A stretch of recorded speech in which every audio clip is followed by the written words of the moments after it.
Hi everybody, it's Laura in North Dakota. Again, I'm doing my internship at Indian Health Services. Um, I do have a little bit of news. I just registered to take my ASWB master's exam on September 6th, so I've been busy studying for that. So that's kind of exciting, but now I'm getting kind of nervous and anxious now that I kind of know when the time is here. Um, but I think I'm ready to have it done and just kind of get that thing checked off my list.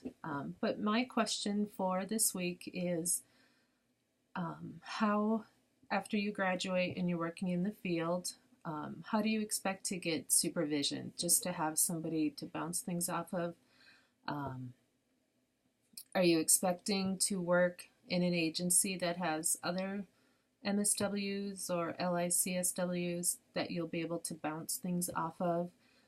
Um, are you do you have access to maybe an outside source that could do supervision if you have questions? I know sometimes if you go to some of the conferences and you network with people, you can get matched up and um, with maybe somebody you know or somebody you don't know that's willing to assist you with supervision if you don't have that at your place of employment. Um, And then another question I have is how many of you are thinking about going on and getting your independent license too? Um, do you have a plan set out um, to be able to do that? I have my field instructor from my first internship for this master's program. She in the last couple of 3 years has went out and received her independent license, and she had mentioned to me earlier during this internship that she would be willing to do supervision for me for my independent license. So I'm really thinking about taking her up on that offer. Even if I might not ever use it, it would be really kind of a nice thing to have in case I ever did want to move out in private practice and or move to a different city. That I think a lot of the agencies, I've been kind of looking up by Seattle. My husband's family is from there, and a lot of even the state agencies would like you to have your independent license.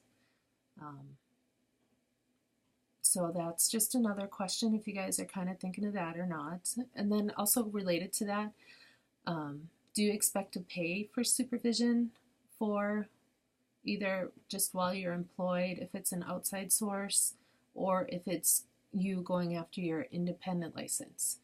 Um, I guess I didn't ask a lot of questions because I was kind of surprised that she offered to supervise me for my independent license. But now that I've kind of had time to think about it and kind of weigh the pros and cons, now my question is, is that a service that we pay for? Because that is kind of a big commitment for the other social worker to kind of, you know, be there with you, give you supervision every week. So it is time consuming for them also. So that's kind of my questions for this week. My internship's been going really well. I've got my little caseload of my own patients, and I'm sitting in a lot with my field instructor on her clients that are willing to let me sit in. Um, so that's been really interesting. Otherwise, I'm just excited to take my master's exam coming up here in about 3 weeks.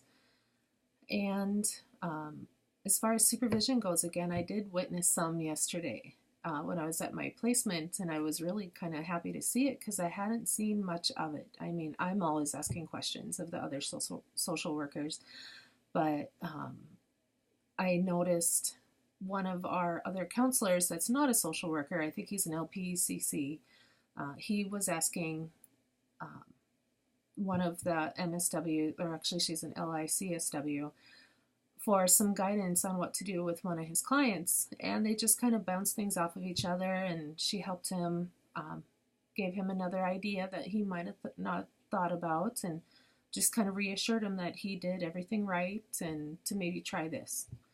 So that was really, really nice to see.